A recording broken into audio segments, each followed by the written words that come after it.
l'association de juristes qu'est l'AFDIT, nous n'avons pas eu un seul juriste ou avocat dans la matinée.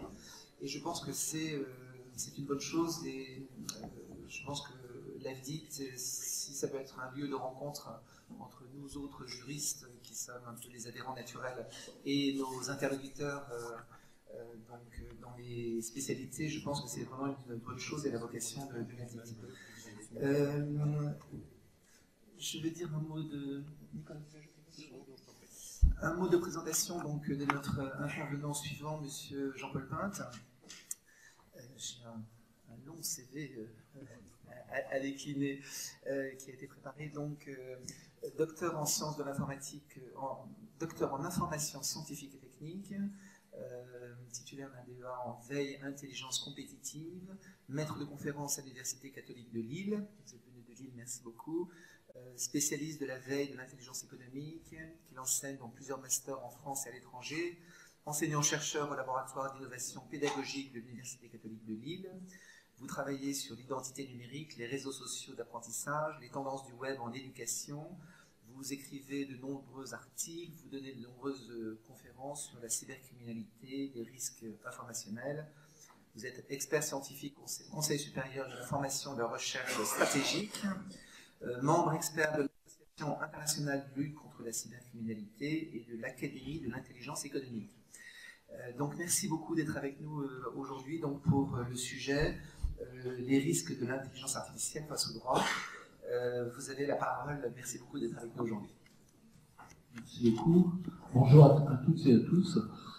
Alors, je vais évoquer avec vous ce qui fait un peu mon quotidien concernant la veille que je peux faire. J'anime un blog également qui doit quelquefois rerouter le site de net tout à l'heure dont on a parlé, et qui s'appelle cybercriminalité.blog, dans lequel vous avez, si vous le souhaitez, une veille sur les domaines du monde digital. J'anime depuis 2005, donc ça fait à peu près 13 ans, chaque jour, à peu près 1h30 à 2 heures de veille qui sont mises à jour là-dessus. Donc vous les avez, il y a à peu près 250 domaines à l'intérieur de ce secteur, de ce blog. Vous y accédez par moteur de recherche, et ce qui m'inquiète un peu plus aujourd'hui, c'est qu'il y a de plus en plus de connexions qui viennent de pays que je ne voudrais pas voir apparaître dans la connexion. Mais bon, ça veut dire qu'on s'intéresse pas mal au sujet. Alors, on va évoquer ici le risque de l'intelligence artificielle face au droit, mais j'aimerais bien, on peut pas, la semaine dernière j'étais à l'université d'Artois, donc j'avais une conférence d'1h30, je ne peux pas brosser la même chose aujourd'hui. Par contre, si cela vous intéresse, vous pourrez disposer du PowerPoint, bien sûr celui-ci, mais de l'autre également, qui évoque tous les risques d'intelligence artificielle concernant justement tous les domaines, soit l'éducation, santé, tous ces domaines ont été brossés avec des exemples, avec des liens, et avec des réalités aujourd'hui qui existent dans le domaine.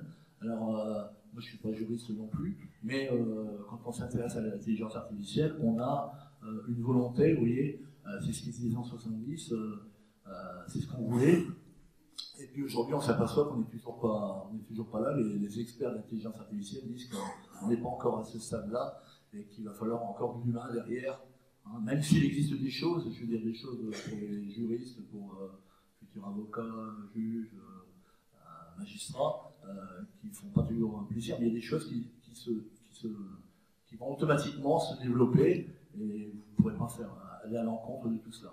Donc moi je le vois par rapport à ce monde disruptif, si je ne me mets pas à jour à chaque fois, je suis à chaque fois décalé. Hein. Alors, par rapport à cela, on ne peut plus aller en arrière, donc c'est devenu une priorité technologique, et on va voir qu'il n'y a plus aucun domaine qui passe à côté de tout cela. Hein. Et récemment, un peu plus tard que ce matin, on a annoncé 20% des entreprises en France ont investi dans l'IA, et 32% en Chine, et on est mieux placé par exemple que l'Allemagne pour travailler dans ces domaines, mais on verra que dans certains secteurs de la société, il n'y a pas forcément les mêmes développements dans les mêmes domaines. Alors, si on veut la définir, vous voyez comme le Larousse donne la définition, c'est l'ensemble de théories et de techniques mises en œuvre en vue de réaliser des machines capables de simuler l'intelligence. Et certains vont même dire que c'est être capable de faire à un animal ce que l'humain peut faire. Vous voyez, donc ça va beaucoup. Quand on voit par exemple la définition du responsable l'intelligence artificielle chez Facebook, il évoque justement ça. Alors ça veut dire que quand on va dans des colloques où on parle d'intelligence artificielle, on se retrouve avec des personnes qui évoquent par exemple le transhumanisme, la disparition de tout ce qui peut toucher par exemple à l'intelligence artificielle, l'homme qui remplacerait, et on annonce par exemple qu'en 2052, ce serait la bascule, où l'homme il aurait tellement donné à manger aux services, au site internet et à toutes les applications, qu'il y aurait une bascule, ce qu'on appelle le transhumanisme. Alors nous, chez nous, à l'Université catholique de Lille, par exemple, les gens travaillent sur le transhumanisme, on est plus ou moins d'accord ou pas, mais on est un peu là-dedans. Alors, au cœur de tout cela, il y a le machine learning. Donc, je ne sais pas si vous avez déjà entendu parler de tous ces environnements-là. Au niveau du machine learning, apprendre à apprendre. Moi, dans les années 79-80, je travaillais sur les systèmes experts en informatique. Et je me disais, bon, allez, est-ce que c'est un effet de mode? Je me dis, bah, tiens, je vais peut-être m'y intéresser. Donc, j'ai commencé à travailler sur des développements en programmation. J'étais programmeur à l'époque, analyste programmeur, des métiers qui existaient. Et j'ai fait pas mal de développement. Et petit à petit, avec des logiciels comme Maestro, à l'époque, j'ai commencé à faire des systèmes experts de développement de programmes pour des banques.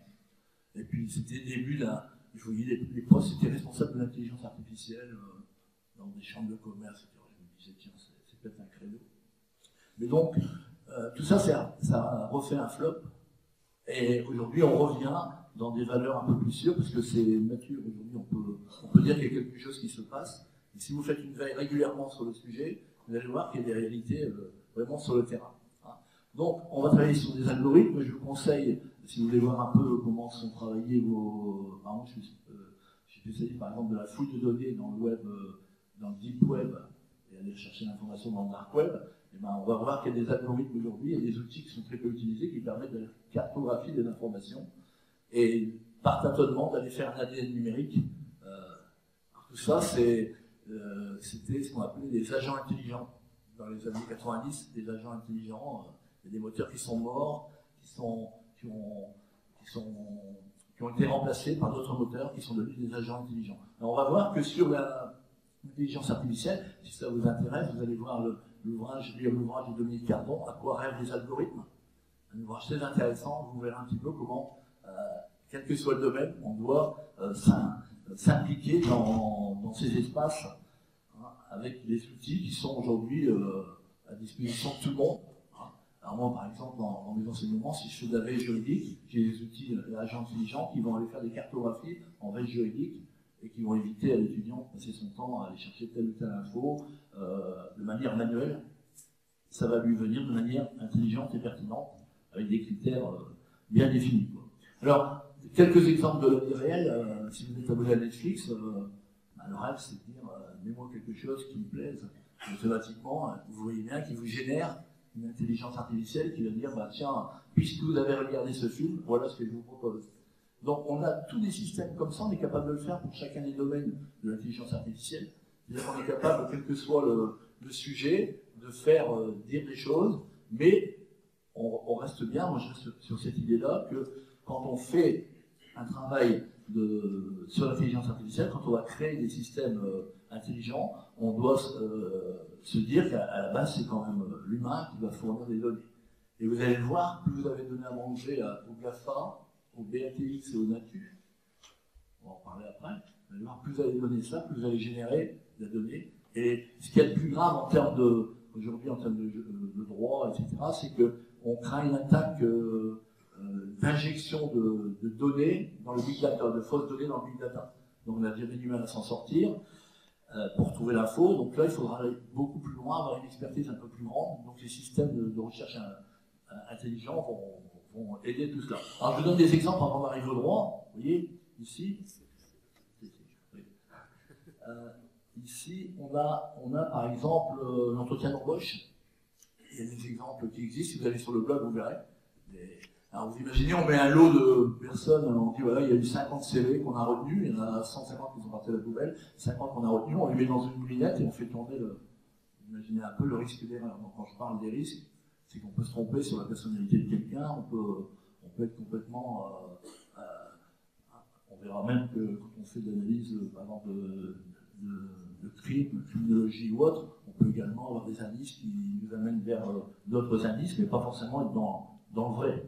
Hein. Alors pour les voitures autonomes, là je n'ai pas tous les slides, mais pour les voitures autonomes, par exemple, on s'aperçoit qu'il y a quand même des choses qui se sont passées et il va falloir réfléchir un peu. Et on s'aperçoit qu'on n'est pas encore tout à fait prêt, notamment quand on parle du dilemme du tramway.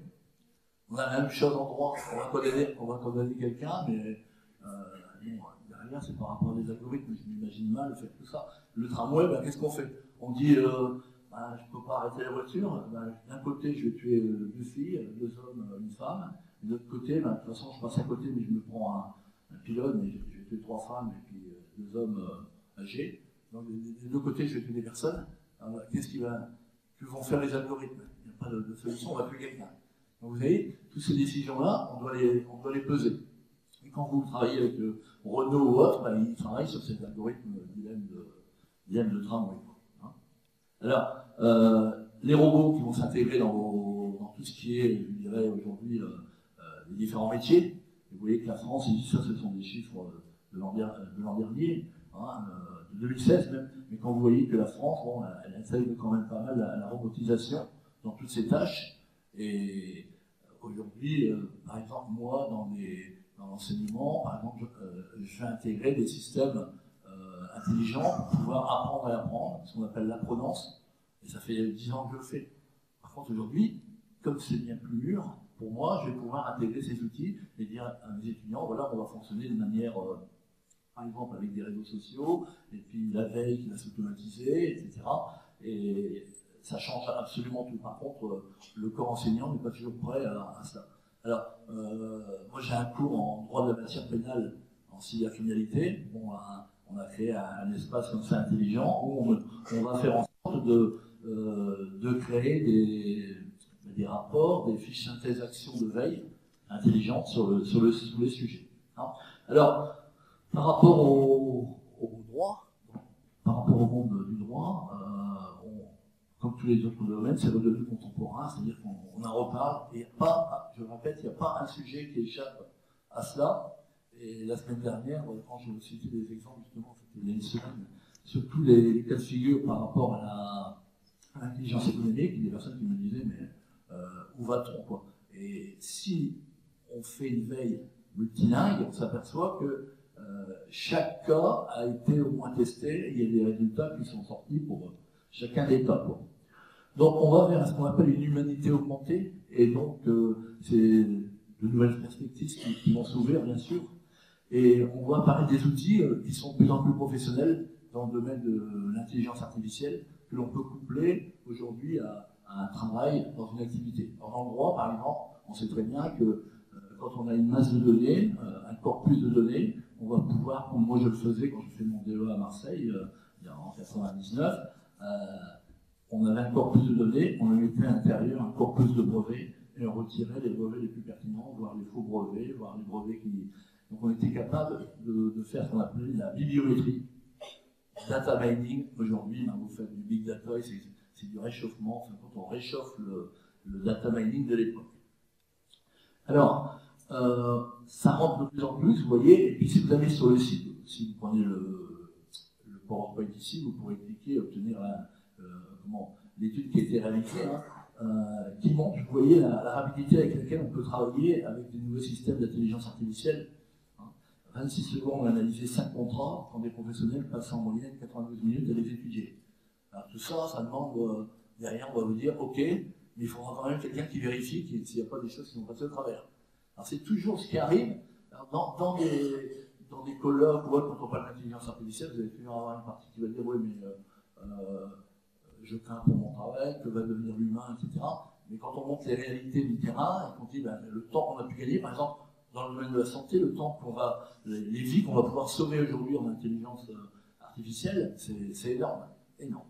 Et donc il faut y aller là-dedans. Alors, juriste humain contre l'intelligence artificielle, vous voyez, dans cette étude, on évoque, vous pouvez la télécharger là, tout en bas, ce lien, on évoque justement qu'on a mis en scène, en fin de compte, compétition un groupe de juristes et un algorithme d'analyse automatisé de contrats. Et à partir de là, on ressort des clusters. Et bon, quand on a compris, quand on voit un peu comment fonctionne cette clusterisation, on se dit oui, mais par contre, il faut que tout le monde joue le jeu. On va s'apercevoir que demain, l'intelligence artificielle, c'est pas simplement le fait de. C'est comme les objets connectés. Un objet connecté n'a de valeur que s'il est connecté à quelque chose. Sinon, votre monde connecté, s'il n'est pas connecté à l'application, il n'y a pas d'intérêt. Ce sera la même chose. Donc, on va avoir affaire à une sorte d'agrégation de plusieurs intelligences artificielles pour en faire une. Alors, est-ce qu'on est dans le mythe ou la réalité par rapport à tout ça? On va voir que on peut appliquer l'intelligence artificielle à des moteurs de recherche également. J'en parlais, je ne sais pas si vous connaissez des moteurs de recherche comme Visigot, Alerty, WatchPage, tous ces outils-là qui permettent aujourd'hui à mes étudiants d'être en cours avec d'autres profs, d'autres professeurs, tout en surveillant l'information. Ils peuvent surveiller avec des agents intelligents ce genre de choses. Alors, dans le droit, par exemple, ils vont me faire, par exemple, une part d'analyse prédictive. L'analyse prédictive, on en parle un peu partout, mais c'est assez complexe. Alors, vous voyez ici, on parle de quelle chance on aurait de gagner un procès. Et est-ce que vous utilisez les chatbots, par exemple, aujourd'hui? Donc, il y a ça qui est en train de se développer. C'est-à-dire que moi, en cours, j'utilise avec les étudiants ces techniques qui permettent d'avoir une aide en ligne. Et ça, en termes dans le droit, on pourrait gagner du temps avec tout ça. Mais il faut que toute cette culture se mette en place. Hein. Donc, ça peut devenir plus complexe, mais il y a une forte valeur ajoutée de tout ça. Alors, il faut savoir que l'intelligence artificielle ne pourra pas tout faire dans le droit. D'accord? Il faut savoir également que, vous voyez, les soft skills, capacité de jugement, esprit de synthèse, qui resteront essentiellement les qualités relationnelles et émotionnelles et qui feront la différence. Ça, vous le garderez, ça, vous garderez tout le temps. Par contre, quand il s'agira d'avoir une massification d'informations, il faudra gagner du temps pour passer à seconde étape. Donc c'est un marché qui naît, c'est plus nouveau ça. Hein. Et toutes les professions, ils sont, je dirais, appelées à, notamment le droit, je dirais le droit, la santé. Il y a deux métiers, deux domaines où ça excelle aujourd'hui, c'est la santé, le droit ensuite. Alors, là où ça marche bien, c'est le droit des affaires. Dans le droit des affaires, il y a plein de choses qui ont été faites. Hein. Et on arrive à avoir des insights qualificatifs et des quantitatifs sur un dossier. Dans le droit des affaires, c'est là où vraiment vous avez des cas de figure très très parlants, avec des salles virtual data rooms qui vous permettent d'obtenir des algorithmes plus efficaces. Hein. On va pouvoir chercher les mots importants pour le contrat, les quantifier et ressortir ce qu'on appelle un ADN numérique d'un contrat ou d'un dossier. Comme on pourrait le faire peut-être avec des logiciels comme Anacrim ou autre, gendarmerie ou autre. Mais ça, au fur et à mesure, c'est toujours pareil, ça va être la concaténation de plusieurs outils qui vont permettre de sortir le grain de livret. Hein. Donc, quand on parle de justice prédictive à l'heure des algorithmes, il n'est pas prévu de disparition des avocats, même quand vous en parlez comme ça, les gens disent, mais oui, mais comment on va fonctionner par rapport à... Parce qu'il va falloir que petit à petit, on rentre dans le flux des pratiques. Le flux des pratiques de l'intelligence artificielle, parce que ça va vous venir petit à petit, et vous allez dire, ah oui, mais on va passer par cette étape-là pour gagner du temps. Alors, toutes les tâches automatisées, comme la rédaction, l'analyse des données d'affaires, vont intégrer progressivement l'intelligence artificielle. Alors, quand on parle également de justice prédictive, on va voir que pour l'instant, ça reste surtout un outil d'assistance. Hein, et que si on veut s'appuyer un peu plus sur des outils un peu plus pointus, on va pouvoir créer des outils statistiques pour retirer, imaginez un peu le changement dans le métier, le changement qui est en train de s'opérer progressivement dans vos métiers du droit. Quoi, hein. Mais le rapport humain et tout ça, ça va rester à la ligne. Quoi, hein. Donc, des algorithmes qui vont fouiller dans les jurisprudences, comme moi je fouille dans les brevets il y a 20 ans, la même chose, et on va retrouver des informations qui font qu'un magistrat pourra dire, tiens, il y a telle et telle peine, il y a telle et telle somme à payer, ben, par rapport à une analyse des pairs qui ont déjà eu ce cas de figure, ben, on se situe entre... Alors si vous lisez la littérature dans le domaine, c'est ce qui est dit dans des articles, donc quoi certains commenceraient à travailler sur cette surveillance. Hein. Donc il y a un article sous la loi. Dans les chercheurs, je vous parlais de Guy Carbon, il dit qu'on est dans une intelligence statistique, on est capable de trouver des statistiques et maintenant de trouver des data analystes, ingénieurs data, qui sont capables de retirer des informations. On est loin de la prophétie que nous a vendue, c'est-à-dire qu'il y en a même un qui dit on est capable de faire tout ça, on est capable d'aller sur Mars. Des articles, vous lisez ça, alors on se pose des questions. Il parle d'un monde bipolaire, et tous ces créateurs de l'IA, pendant des années, eh ben, ils ont été ce qu'on appelle des pompiers pyromanes. C'est-à-dire qu'ils lançaient des chocs, après ils disent non, c'est pas possible. Donc aujourd'hui, on a tendance à éteindre tous ces feux pour en faire des réalités. Alors, il y a un double discours sur les promesses, hein, tout ça, et puis on dit est-ce que ça ne cache pas une réalité? Et il faut lire pas mal de choses pour comprendre ce qui se prépare là derrière. Hein. Alors, je ne sais pas si vous connaissez le principe de la singularité, hein, qui fait qu'à la fin, on aurait carrément un point critique. Je vous parlais tout à l'heure de 2052-2062, où on aurait une balance où carrément, ben, c'est la machine qui prendrait la main sur l'homme. Tout ça, c'est encore discuté, mais il y a des choses qui sont écrites au-dessus. On calcule autrement la société maintenant, avec des nouvelles techniques d'apprentissage. La machine arrive à calculer de façon probabiliste des modèles dans lesquels on aspire un monde pour mieux le percevoir. C'est ce qui est dit, si vous écoutez l'émission, ça c'est la synthèse de 1 heure de conférence sur France Inter. Et Denis Carbon, l'un des intervenants, disait cela. On parle, on modélise le monde. Alors on va modéliser aujourd'hui, par exemple, des choses dans le domaine des dossiers dans le domaine du droit, mais on aura toujours besoin de l'homme pour remplir la machine. C'est-à-dire qu'il faut redonner à manger, entre parenthèses, à ces machines pour pouvoir extraire les données. Hein. Donc, rien de nouveau, les machines intelligentes, elles sont déjà là depuis un moment. Et on assiste par contre, à une fabrication souterraine de tout cela. Hein. Donc, la question de machine, on la pose tout le temps, mais elle existe depuis longtemps, et longtemps on s'y est opposé. Voilà. Alors, si vous voulez aller voir sur cette vidéo, vous verrez les ratés spectaculaires de l'intelligence artificielle, avec des voitures qui sont emboutissent l'un dans l'autre, des données à l'ONU, par exemple, de personnes. Vous savez qu'avec l'intelligence artificielle, on peut, dans un groupe de personnes, dire, ben voilà, faire ressortir sur chacune de vos têtes appartenance à Facebook, Twitter, LinkedIn. Et donc, là, il était montré que certains profils dans une assemblée étaient ressortis comme des gens qui étaient dangereux pour la société. Alors que, donc il peut y avoir des erreurs. Ça, c'est un problème d'éthique. Hein. Est-ce qu'un algorithme peut se montrer injuste? Je mets un article, ben oui, ça peut, à un moment donné, on peut avoir une décision qui soit prise par des algorithmes, et puis, je vous dis, derrière, ça demande quand même vérification. On voit l'Arabie Saoudite ici qui vient de donner la citoyenneté à un robot nommé Sophia. On se pose la question, est-ce que l'intelligence artificielle peut être considérée comme une personne devant la loi? Vous voyez, toutes ces choses qui se... Rien n'empêche, les applications peuvent être dans le texte à tous les niveaux. Alors, est-ce qu'il existe une super IA? On se pose la question.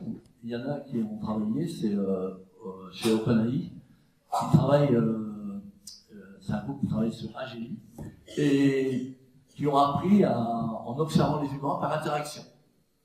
Alors, pour vous dire qu'on est capable de faire les choses, comme on pourrait analyser, par exemple, on parlait tout à l'heure de quelqu'un qui va dire des choses, on va analyser sa sensibilité, son positionnement quand il discute, quand il parle devant, est-ce qu'il dit la vérité ou pas. On a vu ici, par exemple, il y a l'histoire du jeu de billard. On est capable de jouer une intelligence artificielle, quelqu'un travaille au MIT en ce moment, sur des environnements qui vont permettre de dire, à partir d'un jeu de billard, simplement par une caméra, de savoir par exemple quelles sont les couleurs du jeu des boules de billard, ce qui n'est pas évident. On pourrait dire, bah, tiens, on sait qu'il y en a 6 de telle ou telle couleur. Donc les algorithmes vont travailler là-dessus. C'est quand même et le bras articulé, arriver à faire fonctionner un bras articulé à partir d'un logiciel, à partir d'un smartphone web, c'est possible. Voilà. Alors, à mon niveau, l'intelligence artificielle, ça ne va pas dépasser, pour l'instant, ça ne va pas quitter les mains ni les cerveaux des humains.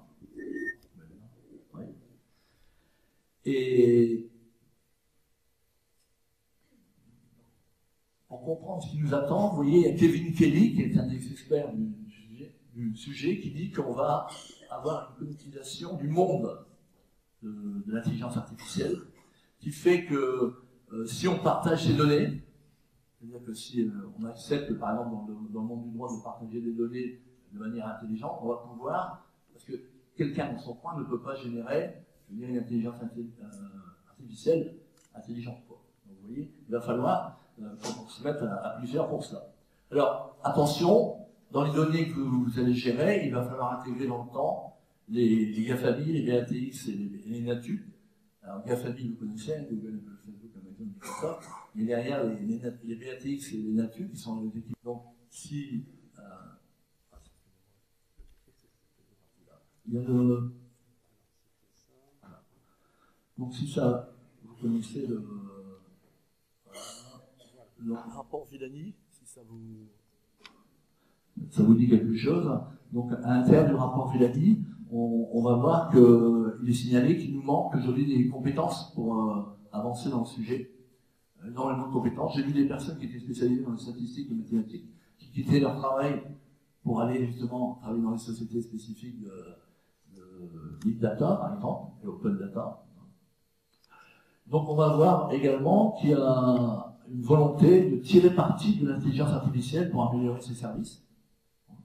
Donc là, il y a mon secrétaire d'État au numérique qui, le 21 novembre, a lancé 6 projets. Vous pourrez cliquer et voir exactement ces projets au sein des administrations. Donc ça touche les personnes qui vont demain travailler dans ce qui est magistrature. Alors, vous connaissez peut-être Laurent Alexandre, qui est un père de l'intelligence artificielle, parce qu'il a écrit pas mal là-dessus, une nouvelle forme d'intelligence. Et il dit que s'il n'y a pas de co-construction, de co-évolution avec plusieurs intelligences, ben on n'arrivera pas à avancer. Donc on s'imagine qu'on est qu'au début, quoi. Et donc il va falloir ce qu'on appelle une éthique des intelligences qui soit l'enjeu majeur de notre siècle. Il y a également, je ne sais pas si j'ai trouvé. Non, c'est bon. Alors c'est sorti, c'est tout frais. C'est sorti avant-hier sur les 10 principes de la Charte de Montréal sur l'intelligence artificielle. Donc il y a eu les plus grands experts qui sont réunis là-bas à Montréal et qui ont extrait, justement, vous voyez, sur le bien-être, sur le respect, sur la solidarité. Et derrière, il y a toutes les conditions pour justement réussir cette intégration de l'intelligence artificielle dans notre monde. Et dans les articles qui suivent tout de suite après la sortie de cette charte de Montréal, qui est quand même internationale, bien reconnue, ben, il est déjà dit que sur certains territoires, on ne pourra pas l'appliquer. Vous voyez le problème que ça peut poser. Alors, la déclaration de Montréal dit que dans tous les domaines, une décision affecte la vie. La décision finale devrait revenir à un être humain. Vous voyez, on est encore là dans cette déclaration qui est toute récente. Voilà. Donc, j'ai parlé du transhumanisme. Il y a quand même des personnes qui disent bah, l'homme va se faire complètement, je dirais, dépasser par la machine. C'est l'objet de pas mal de discussions, de débats. Je ne vais pas rentrer là-dedans, mais la semaine dernière, par exemple, la question m'a été posée lors de la conférence par des personnes qui disaient est-ce que je vivrais cette époque de passage à la bascule totale, le principe de la singularité. Voilà. Alors, si ça vous intéresse, il y a des revues qui sont sorties, donc celle d'hier, celle qui sort demain d'ailleurs, le numéro 2 de l'intelligence artificielle, et le premier qui est sorti il y a quelques mois, et un ouvrage sur disruption qui évoque justement par domaine d'activité les phénomènes disruptifs de notre société, notamment en droit. Et si vous lisez les rapports à chaque année, tous les 4 ans par exemple, quand il y a un nouveau gouvernement aux États-Unis, vous avez un nouveau rapport qui sort. Peu de temps après, il sort en français, et bien à l'intérieur, ça vous intéresse, vous pouvez me le demander. Il est bien expliqué que chaque métier est décliné. On s'est vu par les Américains, mais si on regarde bien tous les 4 ans, la prospective montre que ce qui se passe aujourd'hui, c'est ce qui a été donné il y a 4 ans. On est à 80% dans le vrai. Voilà, je vous remercie de votre attention. Vous avez deux blogs sur lesquels vous pouvez aller. Et un groupe Facebook que j'ai qui s'appelle Institut international de prospective sur les écosystèmes innovants. Et dedans, il y a une veille journalière, nous sommes encore un jour tout à l'heure, sur tout ce qui touche à l'intelligence artificielle dans différents domaines. Alors, on a à peu près, je dirais, presque 500 personnes qui regardent là derrière, qui sont en train de... Et ça se retweet automatiquement, et ça remet également sur les différents réseaux sociaux cette veille. D'accord? Alors, sur les points, si ça vous intéresse, je laisse la présentation, mais si vous voulez la présentation complète avec tous les domaines d'activité sur l'intelligence artificielle, je peux vous la remettre. Je vous remercie de votre attention.